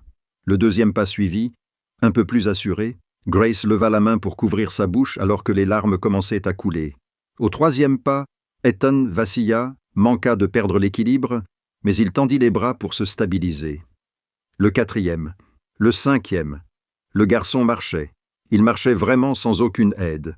Le sixième pas. Ses jambes tremblaient violemment, la sueur perlait sur son front. Le septième. Il faillit tomber et Nathan se précipita, mais Grace le retint. « Laisse-le faire tout seul, » murmura-t-elle, les larmes coulant sur son visage. Il doit le faire tout seul, le huitième pas. Ethan serra les dents, le visage rouge d'effort. Le neuvième. Plus qu'un pas, un seul, le dixième pas. Ethan tomba dans les bras de son père et de Grace, et tous les trois se serrèrent l'un contre l'autre, au milieu de la pelouse. « J'ai réussi !» cria Ethan, la voix pleine d'émotion. « Je peux marcher, papa. Je peux marcher, mademoiselle Grace. » Nathan serra son fils dans ses bras, les larmes coulant sans retenue. Il se moquait bien des regards des autres. Peu lui importait que l'homme qui avait autrefois fait trembler tout New York pleure comme un enfant. Tout ce qu'il savait, c'est que son fils venait de faire 10 pas que tous les médecins avaient jugés impossibles. Grace enlaça Ethan par derrière, les joues baignées de larmes, mais le visage illuminé d'un sourire radieux. Elle pensa à Tommy, le frère qui n'avait jamais eu cette chance. Mais elle n'était pas triste. Elle savait que Tommy était quelque part là-haut, qu'il regardait vers le bas et souriait parce que sa sœur avait réalisé le rêve qu'il partageait autrefois. Des applaudissements éclatèrent dans le jardin. Marcus, le docteur Hartman, les domestiques, le personnel de la maison de retraite, tous se levèrent et applaudirent et acclamèrent. Certains pleuraient, d'autres riaient, mais tous savaient qu'ensemble qu'ils venaient d'assister à un miracle. Lorsque l'émotion se fut enfin un peu calmée, Ethan leva les yeux vers son père et Grace, les yeux brillants et humides. Il prit leurs deux mains et posa la question qu'il gardait en lui depuis des semaines. « Papa, est-ce que mademoiselle Grace peut être ma maman ?» Grace se figea, ne sachant pas comment répondre. Elle regarda Nathan qui la regardait avec un amour si évident qu'il n'avait pas besoin de mots. « Ethan ?» dit Nathan en s'agenouillant pour regarder son fils dans les yeux, d'une voix chaude et douce. « Elle est déjà ta maman depuis le premier jour. Elle s'est agenouillée devant ton fauteuil roulant et t'a promis qu'elle te ferait remarcher. Elle est ta maman. » Ethan se tourna vers Grace, les yeux brillants d'espoir. « Alors, je peux t'appeler maman ?» Grace s'agenouilla et l'enlaça, les larmes coulant à nouveau. « Oui, mon chéri, tu peux m'appeler maman. » Ethan la serra fort dans ses bras, puis tendit la main pour attirer son père dans son étreinte. Tous trois s'agenouillèrent dans l'herbe, se serrant les uns contre les autres dans la lumière dorée du coucher de soleil. À cet instant, ils surent que leur famille était enfin au complet. Une famille née de la douleur et de la perte, mais aussi une famille fondée sur l'amour, la patience et la foi en les miracles. Un mois après l'anniversaire d'Ethan, les jardins du domaine Blackwood furent à nouveau décorés. Mais cette fois, ce n'était pas pour une fête d'anniversaire. C'était pour le mariage de Nathan et Grace. À la demande de la mariée, la cérémonie fut simple et chaleureuse. Pas de centaines d'invités inconnus, pas de décorations somptueuses et ostentatoires, seulement les personnes qui comptaient vraiment pour eux. Marcus était le témoin. Le docteur Hartman et sa femme étaient assis au premier rang. Quelques membres du personnel de confiance du manoir et d'anciens collègues de Grace de la maison de retraite formaient un petit cercle intime autour de l'arche qui avait été installée sous le vieux chêne. Des roses blanches et de la lavande étaient entrelacées en courbes douces, leur parfum délicat flottant dans la brise de fin d'après-midi. Grace se tenait dans le dressing, vêtue d'une simple robe de mariée ivoire que Nathan l'avait fait faire sur mesure pour elle. Elle se regarda dans le miroir et n'arrivait pas à croire que tout cela était réel. La petite orpheline des bidonvilles de Brooklyn, celle qui avait autrefois cru qu'elle resterait seule toute sa vie, était sur le point de descendre l'allée et de devenir la femme d'un homme qui l'aimait de tout son cœur. On frappa à la porte et Ethan entra, rayonnant dans son petit costume bleu foncé. Il marchait d'un pas assuré. Pas de béquilles, pas de fauteuil roulant, seulement les jambes, qu'il avait entraînées pendant des mois. « Maman, je suis venu te chercher » dit-il, la fierté résonnant dans sa voix. Papa dit « C'est moi qui vais te conduire à l'hôtel. » Grace s'agenouilla et serra son fils dans ses bras, essayant de ne pas pleurer et de ne pas abîmer son maquillage. « Es-tu sûr de pouvoir le faire? C'est un long chemin. »« Je peux te le faire, » acquiesça Ethan, les yeux brillants. « J'ai répété toute la semaine. Je veux t'accompagner moi-même jusqu'à papa. » Grace lui prit la main et sortit avec lui. Lorsque la mère et le fils apparurent au début de l'allée recouverte d'un tapis rouge, tous les invités se levèrent, mais personne ne regardait la belle mariée. Tous les yeux étaient rivés sur le garçon de 11 ans qui marchait d'un pas assuré, conduisant sa mère vers l'arche où l'attendait son père. Nathan se tenait là, vêtu d'un élégant costume noir, mais ses yeux étaient déjà humides tandis qu'il regardait son fils marcher. 2 ans plus tôt, il pensait que le garçon ne quitterait jamais son fauteuil roulant. Aujourd'hui, Ethan conduisait sa belle-mère jusqu'à l'autel de ses propres pieds. Quand Ethan plaça la main de Grace dans celle de Nathan, il murmura « Papa, je te confie maman. Tu dois beaucoup l'aimer, d'accord ?» Nathan sourit et ébouriffa les cheveux de son fils. « Je te le promets. » La cérémonie commença. Après les droits traditionnels vinrent les vœux. Nathan prit les mains de Grace, la regarda droit dans les yeux et parla d'une voix grave, tremblante d'émotion. « Grace, je croyais autrefois que le pouvoir était tout. J'ai bâti un empire, pensant que l'argent et la force protégeraient les personnes que j'aimais. Mais j'avais tort. Tu es arrivé les mains vides et le cœur plein d'amour, et tu m'as appris que l'amour est le seul véritable pouvoir. Tu as guéri mon fils, et tu m'as guéri. Aujourd'hui, je jure de passer le reste de ma vie à t'aimer et à te protéger. Comme tu as sauvé cette famille lorsqu'il eut terminé, des larmes coulaient sur les joues de Grace. Elle prit une profonde inspiration et prononça ses propres vœux. « Nathan, je croyais autrefois que je ne méritais pas d'être aimé. J'ai perdu mes parents, j'ai perdu mon frère, j'ai perdu ma grand-mère, et je pensais que ma vie serait toujours solitaire. Mais toi et Ethan m'avez donné ce dont je n'avais jamais osé rêver, une famille. Aujourd'hui, je jure de t'aimer, toi et Ethan, de tout mon cœur comme ma grand-mère m'a appris à aimer. » Lorsque Grace parla de Clara, elle sentit une légère brise passer, apportant avec elle l'odeur familière des remèdes à base de plantes que sa grand-mère avait l'habitude de préparer. Elle leva les yeux vers le ciel bleu et sut que Clara était quelque part là-haut, lui souriant. Nathan ressentit lui aussi quelque chose. À ce moment-là, il leva les yeux et vit un petit nuage passer, dont la forme ressemblait vaguement à un sourire qui lui rappela Victoria. Il sut qu'elle lui avait pardonné et qu'elle lui souhaitait d'être à nouveau heureux. Lorsque le célébrant les déclara mari et femme, Nathan se pencha et embrassa Grace, sous les applaudissements et les acclamations joyeuses. Ethan courut les embrasser tous les deux et tous trois restèrent là, sous le soleil couchant, comme le portrait de famille le plus parfait qui soit. Lorsque la cérémonie prit fin et que les invités commencèrent à partir, Nathan serra Grace contre lui et lui murmura à l'oreille des mots qu'elle seule pouvait entendre.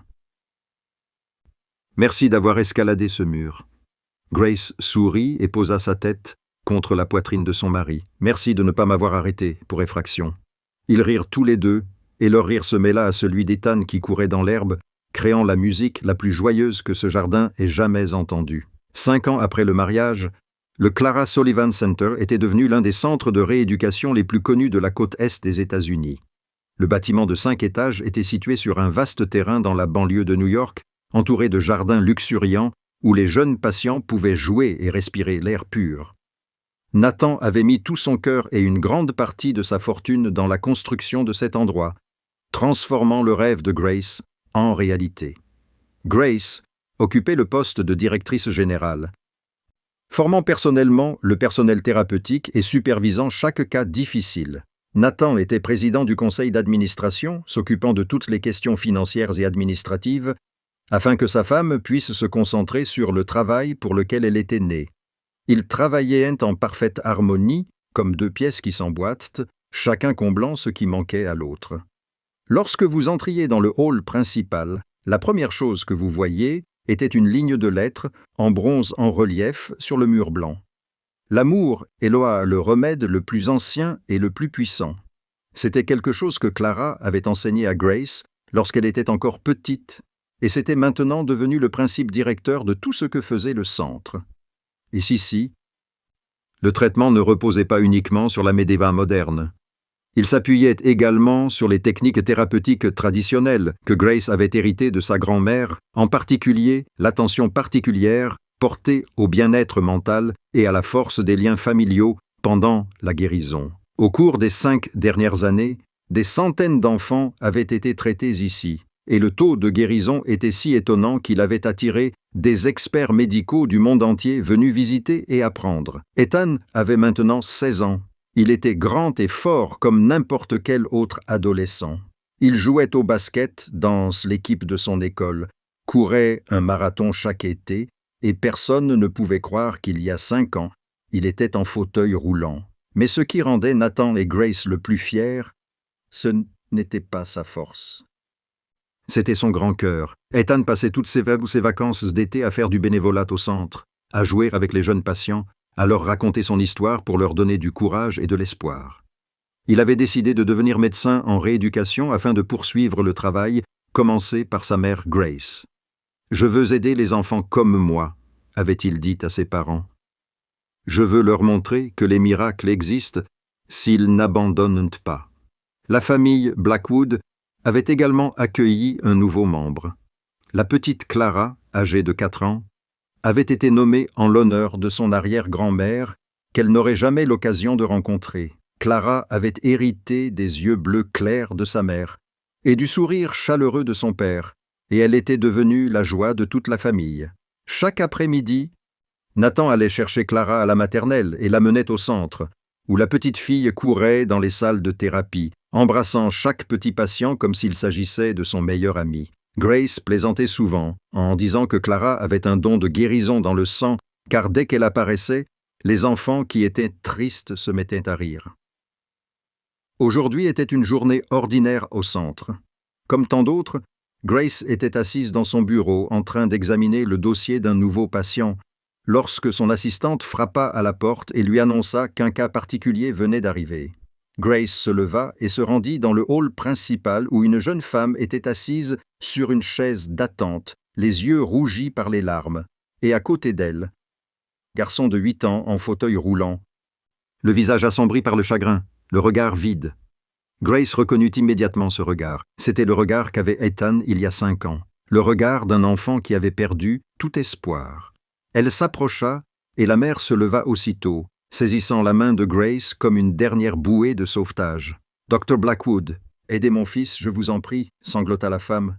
« Tous les médecins disent qu'il ne remarchera jamais. Sa colonne vertébrale est trop gravement endommagée après l'accident. Mais j'ai entendu dire que des miracles se produisaient ici. S'il vous plaît, sauvez mon enfant. » Grace tapota doucement l'épaule de la mère pour la calmer, puis s'agenouilla devant le garçon. Elle le regarda dans les yeux et lui offrit le sourire chaleureux qu'elle avait offert des centaines de fois au cours des 5 dernières années. « Comment t'appelles-tu » demanda-t-elle doucement. « Lucas » répondit le garçon d'une voix faible. « Lucas, je vais te confier un secret » dit Grace en posant sa main sur son genou.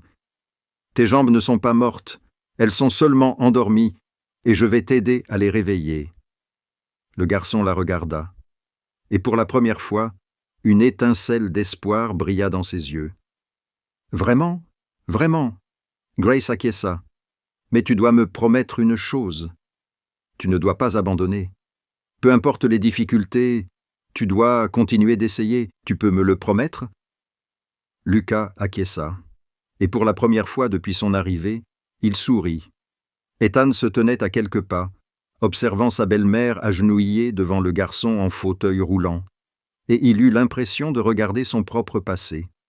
Il y a 5 ans, il était assis dans un fauteuil roulant comme celui-ci, avec le même regard désespéré, jusqu'à ce qu'une pauvre fille escalade le mur de son père et lui dise exactement les mêmes mots. Ethan s'approcha, posa une main sur l'épaule de Lucas et dit « Salut Lucas, je m'appelle Ethan. Il y a 5 ans, j'étais moi aussi en fauteuil roulant, maintenant je joue au basket dans l'équipe de mon école. Tu veux que je te raconte mon histoire ?» Les yeux de Lucas s'illuminèrent et il acquiesça à plusieurs reprises. Grace se leva, regarda Ethan emmener Lucas vers l'aire de jeu et sourit. Le cercle était bouclé et un nouveau cercle commençait. Ce soir-là, après que Lucas et sa mère eurent quitté le centre avec leur premier rendez-vous de traitement prévu pour la semaine suivante, la famille Blackwood se réunit dans le jardin du manoir, là où tout avait commencé 5 ans plus tôt. Nathan s'assit sur la vieille chaise en bois, Grace appuya sa tête sur l'épaule de son mari, la petite Clara était assise sur les genoux de son père, Ethan était allongé sur l'herbe, regardant le ciel prendre lentement la couleur pourpre du coucher de soleil. C'était un rituel qu'il préservait depuis des années. Chaque dimanche soir, ils se réunissaient dans ce jardin, l'endroit qui gardait le souvenir du jour où Grace était entrée dans leur vie. Ethan se redressa soudainement et regarda sa belle-mère avec une curiosité évidente. « Maman, j'aimerais te poser une question. Le premier jour où tu as escaladé le mur pour entrer ici, pensais-tu que les choses se passeraient ainsi ?» Grace sourit et secoua la tête. « Non, mon chéri, je ne pensais à rien du tout. Je voyais seulement un garçon en fauteuil roulant qui regardait par la fenêtre avec les yeux les plus tristes que j'avais jamais vus. Et j'ai pensé que ce garçon avait besoin d'aide. » Nathan rit et serra ses bras autour de ses épaules. « Et ton père a pensé qu'un fou était entré dans la maison et qu'il devait immédiatement appeler la police. » Toute la famille éclata de rire. Même la petite Clara, bien qu'elle ne comprenait pas l'histoire, puis elle se tortilla sur les genoux de son père et se tourna vers sa mère, les yeux écarquillés, sincèrement perplexe. « Maman, pourquoi as-tu aidé un étranger ? Mon professeur dit que je ne dois pas parler aux étrangers. » Grace tendit la main pour lisser les cheveux de sa fille, puis la serra contre elle en elle. « Parce que personne n'est vraiment un étranger, ma chérie. Ce sont juste des membres de la famille que nous n'avons pas encore rencontrés. C'est ta grand-mère Clara qui m'a appris cela. Et grâce à cette leçon, j'ai trouvé ton père. J'ai trouvé Ethan. Et je t'ai eu toi. » Clara hocha la tête, comme si elle comprenait, puis posa sa tête contre la poitrine de sa mère et ferma les yeux. Nathan regarda sa femme, regarda son fils allongé sur l'herbe, regardant les premières étoiles, regarda sa fille dormir paisiblement dans les bras de sa mère. Et il ressentit une paix qu'il n'avait jamais connue auparavant. Grace. Cette nuit-là, après que les enfants se furent endormis, Grace s'assit à la petite table de leur chambre et ouvrit le journal dans lequel elle écrivait encore chaque soir. Elle leva son stylo et les mots jaillirent comme s'ils n'attendaient que d'être écrits. Il y a 5 ans, une pauvre fille des bidonvilles de Brooklyn a escaladé un mur pour entrer dans le manoir du plus puissant parrain de la mafia de New York. N'ayant pour tout bagage qu'un bassin en aluminium cabossé et une promesse folle, elle n'avait ni argent ni statut social, rien d'autre que ses mains et les remèdes que sa grand-mère lui avait laissés. Aujourd'hui, des centaines d'enfants ont réappris à marcher grâce à la décision d'escalader ce mur. Des centaines de familles ont retrouvé l'espoir, et la pauvre fille d'autrefois a maintenant toute une famille, ce qu'elle n'aurait jamais osé imaginer. Peut-être que le but de la vie humaine n'est pas seulement de rechercher le bonheur pour soi-même, mais de devenir la personne dont quelqu'un d'autre a besoin. Et lorsque nous tendons la main pour aider quelqu'un d'autre, nous ne changeons pas seulement sa vie, nous changeons la nôtre. Grace posa son stylo et regarda par la fenêtre où la lune éclairait le jardin. Elle sourit et murmura ses remerciements à grand-mère Clara, à Tommy, à tous ceux qui l'avaient conduite jusqu'ici. Et quelque part, au sein du Clara Sullivan Center chaque jour, un thérapeute s'agenouillait devant un enfant en fauteuil roulant, lui prenait la main, le regardait dans les yeux remplis de peur et de désespoir, et lui disait d'une voix chaleureuse et assurée, pleine de foi, « Tes jambes ne sont pas mortes, mon chéri, elles sont seulement endormies, nous allons les réveiller ensemble. » Et ainsi, l'histoire d'amour, de guérison, de miracles simples qui semblaient encore merveilleux, continuait à s'écrire un peu plus chaque jour. L'histoire s'arrête ici. Mais avant de nous dire au revoir, nous aimerions partager quelques réflexions sur la leçon que nous enseigne cette histoire. La vie nous place parfois dans des situations qui semblent impossibles à surmonter, comme Ethan, dont les jambes ne bougeaient plus, comme Grace, dont l'enfance a été marquée par la maltraitance et la perte des personnes qu'elle aimait le plus, comme Nathan, qui a dû supporter la douleur de perdre sa femme et le poids écrasant de la culpabilité. Mais cette histoire nous rappelle que les miracles ne viennent pas du surnaturel. Ils viennent de l'amour, de la patience et du fait de ne jamais abandonner. Parfois, tout ce dont une personne a besoin, c'est de quelqu'un qui croit en elle lorsqu'elle a cessé de croire en elle-même. Parfois, une main tendue au bon moment peut changer toute une vie. Et parfois, lorsque nous sommes assez courageux pour sortir de notre zone de confort afin d'aider quelqu'un d'autre, nous trouvons ce que nous recherchions depuis toujours. Si cette histoire vous a touché, n'hésitez pas à cliquer sur « J'aime » et à partager cette vidéo avec les personnes qui, selon vous, ont besoin d'entendre une histoire sur l'espoir et l'amour. N'oubliez pas de vous abonner à notre chaîne et d'activer les notifications afin de ne pas manquer nos vidéos passionnantes chaque jour. Nous aimerions vraiment savoir ce que vous avez pensé de cette histoire. Avez-vous déjà rencontré quelqu'un qui a changé votre vie de la manière la plus inattendue? Croyez-vous aux petits miracles du quotidien? Laissez un commentaire ci-dessous pour partager avec nous vos pensées et vos sentiments les plus profonds. Nous lisons tous les commentaires et apprécions sincèrement chacune de vos contributions. Nous souhaitons à tous ceux qui regardent cette vidéo une bonne santé, une vie joyeuse et la paix au quotidien. N'oubliez jamais que vous pouvez être la personne dont quelqu'un a besoin et qu'un petit geste de votre part peut avoir des conséquences merveilleusement grandes. Merci d'avoir regardé la vidéo jusqu'à la fin. Au revoir et à bientôt dans la prochaine vidéo.